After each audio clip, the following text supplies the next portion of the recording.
Et salut tout le monde, on se retrouve aujourd'hui pour une nouvelle vidéo et aujourd'hui les quarts de finale commencent aujourd'hui à 18 h et donc j'avais envie de faire un peu le tour de ces quarts de finale comme je l'avais fait pour les huitièmes.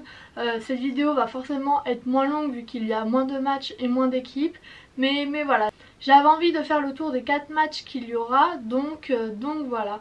Comme d'habitude, si cette vidéo vous plaît, si mon contenu vous plaît, vous pouvez laisser un pouce bleu, vous abonner et quant à moi, je vous retrouve juste après le générique.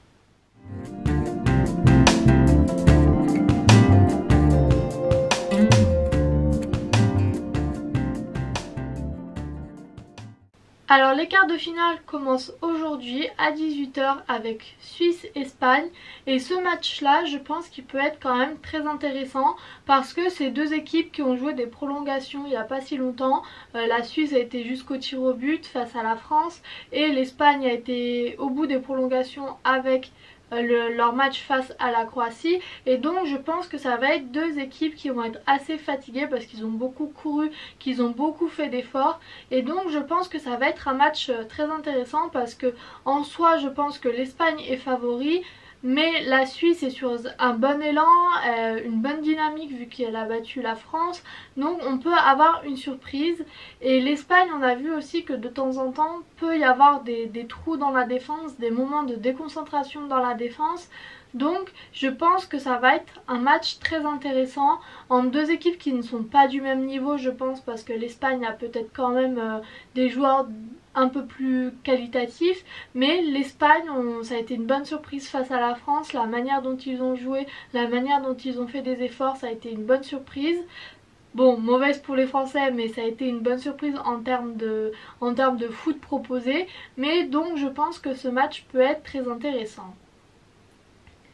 Ensuite, ce soir à 21 h, on a le choc Belgique-Italie et pour ce match-là, j'ai très hâte de le voir parce que c'est vrai que la Belgique, forcément, on les attend beaucoup. C'est devenu peut-être l'équipe la plus favorite après l'élimination de la France, de l'Allemagne, du Portugal, de toutes ces grosses équipes. Et donc oui, la Belgique, forcément, on va les attendre. On a vu que face au Portugal, ils ont su être très forts en défense.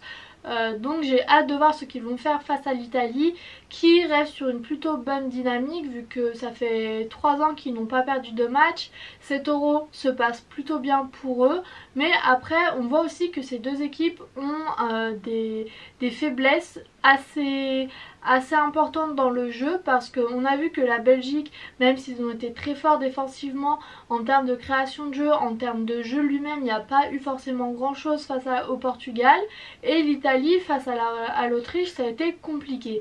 Donc j'ai hâte de voir ce match là parce que je pense que les deux équipes vont devoir vraiment jouer à fond pour pouvoir prendre le dessus.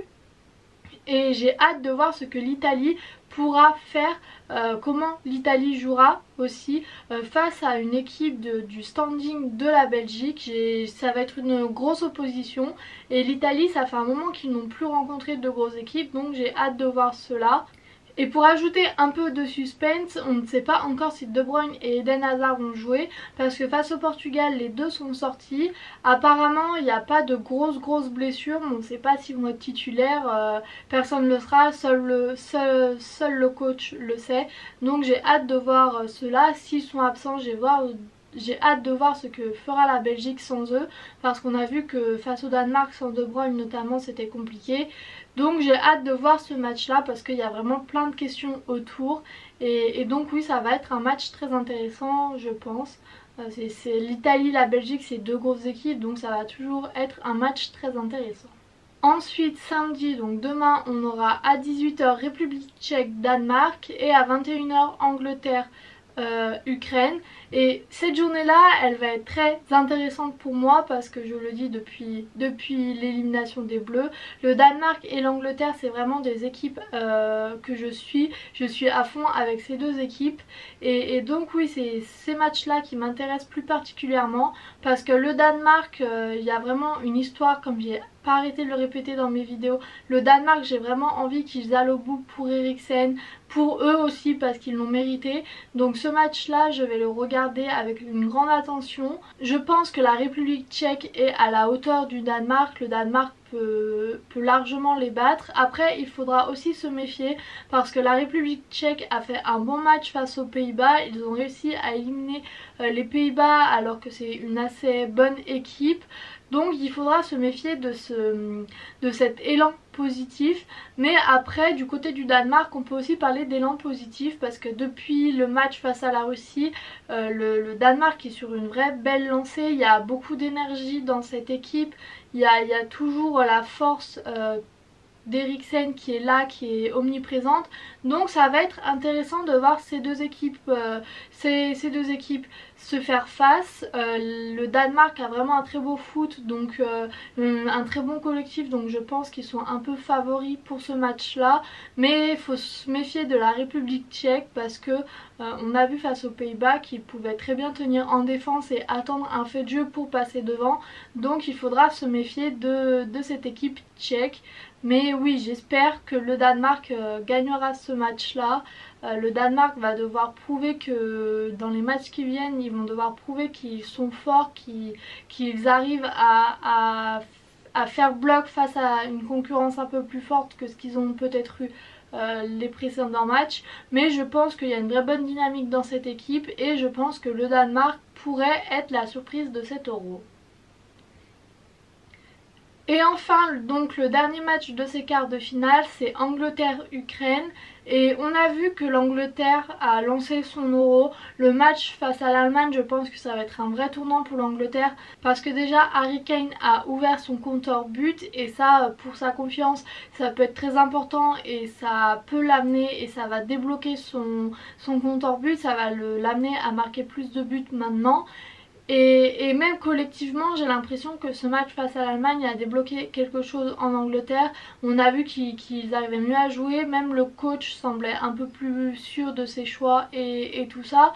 Donc je pense que ce match Allemagne-Angleterre, ça va vraiment être le tournant de cette équipe. Et donc battre l'Ukraine, en soi, ça ne leur posera pas trop de problèmes je pense. Après c'est comme pour les autres équipes, l'Ukraine a éliminé la Suède, ils sont sur une bonne dynamique, ça fait quelques temps qu'ils sont sur une bonne dynamique donc il faut toujours s'en méfier. Mais je pense que l'Angleterre, leur but c'est vraiment d'aller au bout. Donc maintenant qu'ils ont réussi à battre l'Allemagne, c'est possible qu'ils aillent au bout, ils n'ont pas le parcours le plus compliqué. Donc je pense que quand même pour l'Ukraine ça va être difficile de faire face à l'Angleterre. Surtout qu'on a vu que l'Angleterre n'a pas concédé de but dans cette compétition. Donc la défense tient bien, la défense tient très bien. Pickford face à l'Allemagne a fait un très bon match. Donc je pense que pour l'Ukraine ça va être compliqué de casser cette défense, de marquer un but contre l'Angleterre qui n'a pas encaissé de but ni face à l'Allemagne ni en phase de poule. Donc voilà, je pense que ça va être compliqué pour eux, pas impossible parce que rien n'est impossible, mais je pense que pour l'Ukraine ça va quand même être très compliqué. Voilà pour cette vidéo. Forcément c'est une vidéo un peu plus courte que celle des huitièmes de finale vu qu'il n'y a que 8 équipes à décrypter et 4 matchs à analyser, à évoquer. Mais voilà, j'avais envie de faire ce tour des quarts de finale avant qu'il commence parce que c'est important de savoir un peu le contexte des matchs là. Donc voilà, je ferai des vidéos comme cela pour la finale et pour les demi-finales. Et voilà, j'espère que cette vidéo vous aura plu. Et quant à moi, je vous dis à demain pour une nouvelle vidéo. Et salut!